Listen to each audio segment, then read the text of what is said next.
বন্ধুরা good morning. দেখো কালকে কি নিয়ে এসছে। এই দুদিন আগে মূলো শাক খেলাম, আবার মূলো শাক নিয়ে এসছে। দেখো এই দেখো শাকগুলো এবারে জবরদস্ত। এখানে আবার একটা দুটো ডাল পেকে গেছে। তো যাই হোক, বলছে এখনই তো মূলো খাওয়ার দিন, এরপরে বুড়ো হয়ে গেলে মানে পৌষ মাস পড়ে গেলে আর ভাল লাগবে না। তো যাই হোক, এই দেখো শাক তিনটেই মনে হয় 800 গ্রাম হয়ে গেছে, তাই না?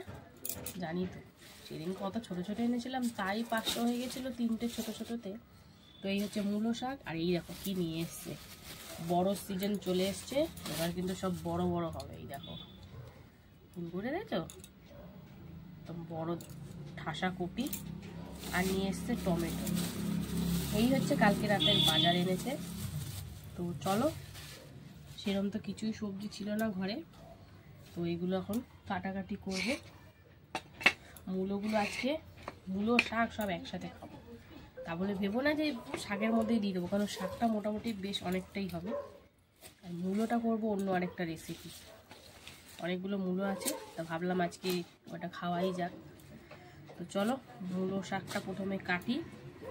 মূলোটা ছুলতে হবে, ছুলে তারপরে শাকটা কাটার জন্য বস্তা বস্তা পাততে হবে, মানে ব্যাগ ব্যাগ। আগে ফুলকপিটাই কেটে নিই, এটাও পাকা পাকাই লাগছে, জানি না। চলো এটা আগে কাটি। ফুলকপির ডাটা আনতে বলেছিলাম কটা। আরে ডাটা নেই বলছি, কথা বোঝে না। এই যে কাট দিল তোমাকে, তোমার পাতাগুলো কোথায় গেল? পাতা ছিল না তো, এরকমই ছিল। তাহলে এবারে কি আমরা বললেই দেয়? ওরা কোথায় দেয়? পাতাগুলো খেয়ে নেয় নাকি নিয়ে? ভগবান, ওরা ফেলে নিয়ে আসে। ফেলে নিয়ে আসে না, ছাই। আমি তো দেখলাম না আশেপাশে ওর কোথাও। তুমি জিজ্ঞেস করবা, দেখবা ঠিক ওরা সাইডে ব্যাগে বুকে ভরে দেয়। ওইগুলো আবার সার করে দেবে, তো তাই জন্য। পাতা তাহলে আর কখন খাবো? এরপরে তো বাজে পোকা পাতা হয়ে যাবে, তখন বললো পোকা। বাবা ফুলকপির সাইজ দেখো বন্ধুরা, বাবা একটাই তো পুরো একদম গোলাপ ফুলের মতন সাইজ হয়ে গেছে, মানে শীতের ইসের সাইজ, গাঁদা ফুলের সাইজ। তো চলো, ফুলকপি হবে আজকে, তো শুক্রবার নিরামিষ। ফুলকপিটা নিয়ে এসছে, আর পেঁয়াজ রসুন ছাড়াই করব। তো চলো ফুলকপিটা কেটে নিই, তারপরে আসছি আবার। তো বন্ধুরা এই যে ফুলকপি কেটে নিলাম, দেখো এবারে মূলো শাক কাটতে বলেছি। মূলো শাকগুলো ঝিঝির করে কেটে তারপরে লবণ মাখিয়ে রাখবো, তাহলে কী হবে, মূলোর যে গন্ধটাও কম ছাড়বে, আর সুন্দরও হবে খেতে, নরম নরম। কারণ আর এই ডাঁটাগুলো খুব কাচত কাচত করে। তো চলো মূলো শাকটা কাটি, ঝাপা ঝাপ। ওদিকে ভাত বসিয়ে দিয়েছি, ভাত বসিয়ে দিয়ে কিন্তু সবজি কাটাকুটি চলছে, তারপরে ঝপাঝপ রান্না হবে। কেটে কুটে নিলে রান্না করতে তাড়াতাড়ি হয়ে যায়। তারপরে এবার মূলোটা কী করবো তোমাদেরকে দেখাবো, তো দেখতে থাকো। চলো মূলো শাকটা কেটে নিই, তারপরে আসছি। তো বন্ধুরা এই যে দেখো শাক কতখানি হয়েছে, এটাকে যখন নুন দিয়ে কচলাবো না, আর রান্না করার পর একদম প্রসাদের মতন হয়ে যাবে, মানে অল্প অল্প। আর এখানে দেখো সবজি কেটে নিয়েছি, আর ফুলকপিটা না ভাপাতে বসিয়ে দিয়েছি, কারণ বেলা তো অনেকটাই হলো, সময় চলে যাচ্ছে। তো এই দিকে দেখো পেঁপেও ছাড়াচ্ছি। আবার পেঁপে ভাতে খাইনি, কালকেও খাইনি, পরশুও খাইনি মনে হয়। হ্যাঁ পরশু ডালে না কিছু দিয়েছিলাম। তো যাই হোক, এই এখন পেঁপে সিদ্ধ দেবো। আর এদিকে তো এই দেখো বিনস কটা ছিল, তো কর্তামশাই বললো দিয়ে দাও ফুলকপির তরকারিতেই, তাই জন্য বিনস কটাও দিয়ে দেবো। আর এইদিকে আবার মূলোটাও করবো, রান্না তো অনেকগুলোই আছে, তো কেমনভাবে কী করি তোমাদেরকে তো শেয়ার করবই। তো চলো পেঁপেটা আগে কেটে নিই, তারপরে আবার বিনসটাও কাটতে হবে। একদম হালকা তরকারি করার ইচ্ছা আছে, পেঁয়াজ রসুন পড়বে না, হালকাই হবে বলতে গেলে। তো এই যে বিনসগুলো এরপরে রেখে দিলে না একদম ছিবড়া ছিবড়া বুড়ো হয়ে যাবে, তাই জন্য ভাবলাম তরকারিতেই দিয়ে দিই। তো চলো এটা কেটে নিই। টুকিটাকি সবই তো মোটামুটি কাটা হয়ে গেছে, এরপরে মূলোটা ছাড়িয়ে তারপরে কিছু তো একটা করবো, সেটা তোমাদেরকে দেখাবো, তো সঙ্গে থাকো, দেখতে থাকো। তো বন্ধুরা এই যে মূলোটা ছাড়িয়ে ধুয়ে নিয়েছি। কী করবো, এই যে আমার মূলোর সব থেকে এই রেসিপিটাই ভালো লাগে, এই যে ঘষে যে রান্নাটা করবো এটাই আমার সব থেকে বেস্ট লাগে মূলো। তো পরিমাণটা অবশ্যই কম, এই যখন এত বড় বড় মূলো হবে, কিন্তু কচি হলেই ভালো হয় খেতে।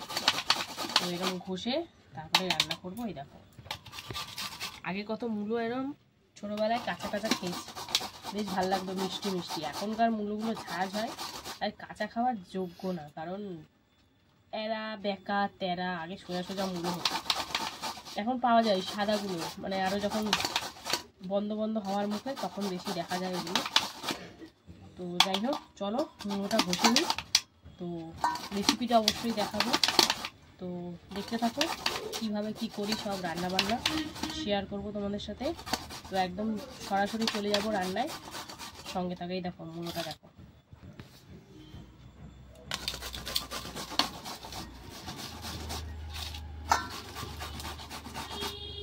তো চলো টাটা বন্ধুরা। এই যে ফুলকপি দেখো ভাপানো হয়ে গেছে, কিন্তু এবার নাবিয়ে ভাজাভুজি করব। তো চলো এটা নাবিয়ে নিই। আর এদিকে দেখো ভাত হচ্ছে, ভাতও প্রায় শেষের মুখে, এখন নাবিয়ে গড় দিতে হবে। তো চলো এরপরে কি করি না করি শেয়ার করব, সঙ্গে থাকো বন্ধুরা। এই দেখো 3টে মূলো ঘষলাম, কৌটুকানি হলো। এই রান্না করলে তো মানে হচ্ছে একটুখানি প্রসাদের দিয়েও কম হয়ে যাবে যা দেখছি। তো চলো আর কি করব, একটুখানি করি। এই যে পাঁপড় ভেজে নিলাম, তারপরে দেখো ফুলকপিটাও ভেজে নিচ্ছি, অল্প একটু হলুদ দিয়ে ভাজা করে নেব, তারপরে তরকারি করব। তো হালকা করেই ভাজবো, খুব বেশি লাল লাল করে ভাজার দরকার নেই। তো চলো, এদিকে ভাজা হচ্ছে আর ওদিকে ভাত কিন্তু নাবিয়ে গড় দিয়ে দিয়েছি। তো চলো দেখি এরপরে কি করি না করি শেয়ার করব, সঙ্গে থাকো বন্ধুরা। এই যে মূলো ছেঁচকি করবো, তার জন্য কিন্তু বড়িটা প্রথমে একটু ভেজে নিচ্ছিলাম, ছোটো ছোটো ছোলার মতন বড়ি। তো চলো এটা ভেজে নিই, তো সঙ্গে থাকো, দেখতে থাকো। বড়ি ভাজা হয়ে গেল, তারপরে দেখো সর্ষে আর শুকনো লঙ্কা ফোড়ন দেবো, তার জন্য কড়াইতে দিয়ে দিয়েছি। তো চলো একটু ফোড়নটা ভাজাভাজি হোক, তারপরে মূলোটা দেবো। তো এটা কিন্তু কম তেলেই হয়ে যায়, খুব একটা বেশি তেল লাগে না। তো চলো এটা ভাজাভাজি হোক, তারপরে আসি। ফোড়নটা ভাজা হতে দিয়ে দিলাম এই যে ঘষে রাখা মূলোটা, দিলাম লবণ, হলুদ, কাঁচা লঙ্কা আর সামান্য একটু চিনি। তো বেশি কিছু মশলাপাতি এর মধ্যে লাগে না। তো সব দিয়ে এখন সুন্দর করে মিশিয়ে নেব। আর পরিমাণটা যেহেতু কম, সেই জন্য বুঝে শুনেই লবণটা দিতে হবে, কেন এরপরে কিন্তু আরও কমে যাবে। আর এই যে জলটা বেরোচ্ছে, এই জল দিয়েই কিন্তু এটা রান্না হবে। তো চলো একদম শুকনো শুকনো করে ভেজে নিই। আর একদম ইজি রান্না, খুব সহজেই হয়ে যায়, কিন্তু খেতে অসাধারণ টেস্ট। গরম ভাতের সাথে যা দুর্দান্ত লাগে, বড়ি দিয়ে করলে কিন্তু বেশি ভালো লাগে, এমনি করলে তোমরা সেই স্বাদটা পাবে না। তো এখন একান্তই যারা বড়ি না খায় তারা অবশ্যই খেয়ে দেখতে পারে, আমি বড়ি ছাড়া খুব কমই করেছি। তো চলো একদম শুকনো শুকনো করে ভেজে নিই, সবই তো মোটামুটি দেওয়া হয়ে গেছে। তো কেমন হয় দেখাবো তোমাদেরকে, সঙ্গে থাকো বন্ধুরা। এই দেখো মূলো ছেচকির জল একদম পুরো টেনে গেছে। তো এবারে আমি এতে যে বড়িটা দিয়ে দেবো, বড়ির ভাগটাই বেশি হয়ে গেল। তো যাই হোক, বড়িটা এখন দিলে একটু জুসি জুসি ভাবটা আসবে। তো এখন কিন্তু লো ফ্লেমে করা রয়েছে। তো চলো আরেকটু শুকনো করে ভেজে নেব। তো বড়িটা দিয়ে একটু ভালো করে নাড়াচাড়া করে নিলাম। তো আরও 3-4 মিনিট মতন হোক, তারপরে আবার আসছি। আর এই দিকে দেখো জিরে ফোড়ন দিয়ে ফুলকপির তরকারিটা বসাবো, তাই জন্য আলু আর বিনস এখন ভাজাভাজি হচ্ছে। তো হালকা করেই ভাজবো, খুব বেশি কড়া করে ভাজার দরকার নেই। তো দুদিকে দুটো রান্না বসিয়ে দিয়েছি, তো দেখতে থাকো, সঙ্গে থাকো। এই যে মূলো ছেচকি একদম শুকনো শুকনো করে ভেজে নিয়েছি। তো চলো নামানোর আগে একটু ধনেপাতা দেবো, ধনেপাতাটা কিন্তু দেবেই, তাহলে বেশ ভালো লাগবে কিন্তু। তো চলো ধনেপাতা দিয়ে এবারে কিন্তু হালকার উপর নাড়াচাড়া করে নামিয়ে নেব। তো মূলো ছেচকিটা দেখতে পেলে কেমনভাবে করলাম, তো কেমন লাগলো তোমরা অবশ্যই কমেন্টে জানিও। তো মূলো ছেচকিটা নামিয়ে নিই।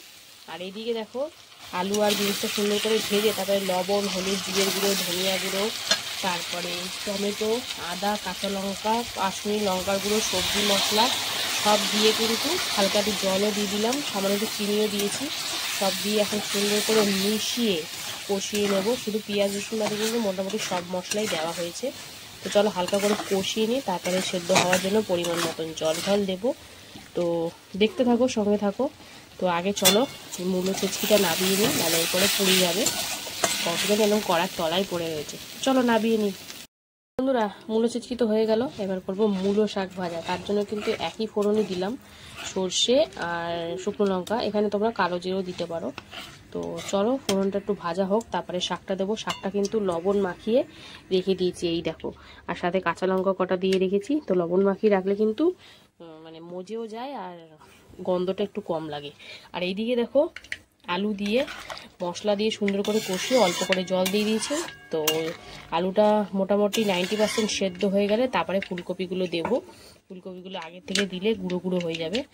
তো ফুলকপি তো ভাপিয়ে ভেজেই নিয়েছি, তো মোটামুটি ভালোই সিদ্ধ হয়ে গেছে। তো চলো এটা একটু ফুটে গিয়ে সিদ্ধ হোক, তারপরে আসছি। আর এইদিকে ফোড়নটা একটু ভাজাভাজি হোক, তারপরে শাকটা দেবো। মূলো শাকটা দিয়ে দিলাম, সাথে দিলাম একটু লবণ, সামান্য একটু চিনি আর হলুদ। এই দেখো কতটা জল বেরিয়ে গেছে। তো এখন জলটা আমি নিগড়ে কিন্তু ফেলে দিইনি, জলটা দিয়েই করবো, কারণ ডাটাগুলো তাহলে ভালো সিদ্ধ হয়ে যাবে আর এক্সট্রা করে কোনো জল দিতে লাগবে না। তো চলো এখন সুন্দর করে শুকনো করে জাস্ট ভেজে নেওয়ার পালা। সবই তো দিয়ে দিলাম মোটামুটি। তো এখন ঢাকা দিয়ে ভালো করে সিদ্ধ করে ভেজে নেব। তো দেখতে থাকো, সঙ্গে থাকো বন্ধুরা। এই যে দেখি কতটা আলুটা সিদ্ধ হলো, প্রায় 5-7 মিনিট পরে দেখো আলুটা কিন্তু ভালোই সিদ্ধ হয়ে গেছে। তো চলো এবারে ফুলকপিটা দিয়ে দিই, ভেজে রাখা ফুলকপি। এটাও একটু হালকা সিদ্ধ হবে আর মানে তেল ঝাল মশলা সব ঢুকবে, লবণ ফবন। তো এটা দিয়ে আবারও কিন্তু 4 থেকে 5 মিনিট মতন একটু রান্না করে নেব। তো সুন্দর করে সব কিছুর সাথে মিশিয়ে নিচ্ছি। হালকা একটু ঝোল ঝোল হবে, খুব বেশি ঝোল না, হালকা ঝোল। তো চলো ঠিক একদম পাক্কা 4-5 মিনিট পর আসছি। তো কেমন হয় না হয় শেয়ার করব, সঙ্গে থাকো বন্ধুরা। দেখো মূলো শাকটা একদম শুকনো শুকনো করে ভেজে নিয়েছি। তো সবই তো মোটামুটি দেখেছিলে দেওয়া কমপ্লিট। তো এবার কিন্তু শুকনো শুকনো ভাজা যেহেতু হয়ে গেছে, তো এবার নাবিয়ে ফেলবো। নাবিয়ে কিন্তু পেঁপে সিদ্ধ বসাতে হবে। এখনো পেঁপে সিদ্ধটাই হয়নি, সবার লাস্ট করছি, কারণ কত মাসাই খায় না, তাই তো লাস্টে করলে অসুবিধা নেই। তো চলো মূলো শাকটা নাবাবো। মূলো শাক মূলো সবই কম কম হয়ে গেছে। তো যাই হোক অল্প অল্প করে 3-4 গাল ভাত হলেও তো খাওয়া যাবে। তো এটা নাবাবো। আর এইদিকে দেখো ফুলকপিটা 5-6 মিনিট মতন একটু ফুটিয়ে নিয়েছি ফুলকপি দিয়ে। এবারে নাবানোর আগে দিয়ে দেবো একটু ধনে পাতা কুচি। ধনে পাতা দিলাম বলে আর গরম মশলাটা দিলাম না, তাহলে ধনে পাতার টেস্টটা বেশি পাওয়া যায় না। তো চলো সুন্দর করে মিশিয়ে নিয়ে নাবিয়ে নেব। তো আমার রান্না কিন্তু এরই সাথে কমপ্লিট হয়ে গেল। তো আবার দেখা হবে তোমাদের সাথে দুপুরে খাবার ভিডিওতে। ততক্ষণের জন্য সবাই সুস্থ থেকো, ভালো থেকো আর অবশ্যই পাশে থেকো। তো আজকে রান্নাবান্না তোমাদের কেমন লাগলো, সিম্পল নিরামিষ রান্নাবান্না, অবশ্যই কমেন্টে জানিও। ভালো লাগলে লাইক কমেন্ট শেয়ার করে ফলো করে পাশে থেকো। তো চলো দুটোই এখন নাবিয়ে নেব আর শেষমেশ পেঁপে সিদ্ধটা বসাবো। তো সেটা আর নাই বা দেখালাম। তো সঙ্গে থাকো, টাটা। হ্যালো বন্ধুরা, শুভ দুপুর। তো প্রতিদিনকার মতো কিন্তু দুপুরের লাঞ্চ থালি নিয়ে বসে পড়েছি। তো আজকে হচ্ছে শুক্রবার, আর শুক্রবার মানেই তো জানো প্রপার একদম নিরামিষ খাবার। তো চলো আজকে মেনুতে কি কি রেখেছি প্রথমেই বলে দিই। এখানে রয়েছে গরম গরম ভাত, এখানে রয়েছে 1 টুকরো পাতিলেবু, এখানে রয়েছে দেখো মূলো শাক ভাজা, আর এখানে রয়েছে মূলো ছেচকি বা ঘন্ট, রয়েছে ফুলকপি আলু বিনস দিয়ে তরকারি, আর রয়েছে পাঁপড় ভাজা। তো এই হচ্ছে শুক্রবার দুপুরের লাঞ্চ থালি, একদম ভেজ থালি। তো চলো কত মাসে তো রেডি একদম। প্রথমে শাক দিয়ে খেতে হবে। তো মূলো শাক ভাজা দিয়ে কিন্তু ভাতটা সুন্দর করে মেখে নিয়েছে। তো ও কিন্তু অতটা পছন্দ করে না, মোটামুটি খাবার কম খায়, মূলো শাকটা অতটা ভালোবাসে না। তো মূলো শাক দিয়ে কিন্তু মেখে নিয়ে খাওয়া দাওয়া করছে। তো আমার কিন্তু শাক পাতা বেশ ভালোই লাগে, আমার কোনো শাকেই না নেই। তো মূলো শাক দিয়ে খাওয়া হচ্ছে এখন। তো মূলো শাক দিয়ে খাওয়া কমপ্লিট। এবার কিন্তু মূলো ছেচকি বা ঘন্ট, এটা তো আমার ব্যাপক লাগে, বড়ি দিয়ে জাস্ট অসাধারণ, মানে ফাটাফাটি, বেশ ভাল লাগছিল। আর এটা কর্তামশাই কিন্তু মূলো খেতে অত পছন্দ করে না, কিন্তু ছেচকিটাও বেশ ভালোই লেগেছিল। তো একদম সুন্দর করে খাওয়া দাওয়া করছে। তো মূলো ছেচকি দিয়ে খাওয়া কিন্তু কমপ্লিট। এবারে কিন্তু আসল আইটেমে চলে যাব, যেটা হচ্ছে ফুলকপির একদম নিরামিষ তরকারি। আদা জিরে কাঁচা লঙ্কা টমেটো ধনে পাতা দিয়ে একদম হালকা নিরামিষ তরকারি, পেঁয়াজ রসুন ছাড়া মানেই হালকা, পেঁয়াজ রসুন দিয়ে করলে বেশি রিচ হয়ে যায়। তো কর্তামশাই কিন্তু ঢেলে ফেললো, তারপরে লেবুটা চটকে নিয়ে মাখামাখি চলছে। এবার কিন্তু আলু ভালু চটকে নিয়ে এবার টেস্ট করে বলছে, মানে খেয়ে বলছে দারুণ হয়েছে নিরামিষ ফুলকপির তরকারিটা। আর সাথে তো আমাদের পাঁপড় ভাজা থাকেই। আর এই দেখো ফুলকপিগুলো কিন্তু দারুণ লাগছিল খেতে। এখন নতুন নতুন, তো নতুন নতুন বলতে কি মিডিলে, এখন বেশ ভালোই লাগে খেতে। তো কর্তামশাই তো বেশ ভালোই লাগে, আরো ফুলকপিটাও পছন্দও করে। ফুলকপি বাঁধাকপি খেতে কিন্তু খুব পছন্দ করে, বেশিরভাগ ফুলকপিটা কষা কষা হলে বেশি ভালোবাসে। তো বেশ খাওয়াটা আজকে হলোই শুক্রবার দুপুরে। তো এখন পাঁপড়টা, এটা হচ্ছে মশলা পাঁপড়। তো আজকে দুপুরের খাওয়াটা এরকমই ছিল। তো তোমাদের কেমন লাগলো আজকের দুপুরের এই সিম্পল হালকা খাবার? খুব বেশি রিচ কিন্তু না, দেখতে হয়তো তরকারিটা লাল লাল ছিল কারণ কাশ্মীরি লঙ্কার গুঁড়ো দিয়েছিলাম। তো এইভাবেই কিন্তু আজকে দুপুরের খাওয়া দাওয়া চললো। কেমন লাগলো তোমাদের ভিডিওটা অবশ্যই জানিও, ভালো লাগলে লাইক কমেন্ট শেয়ার করতে ভুলো না।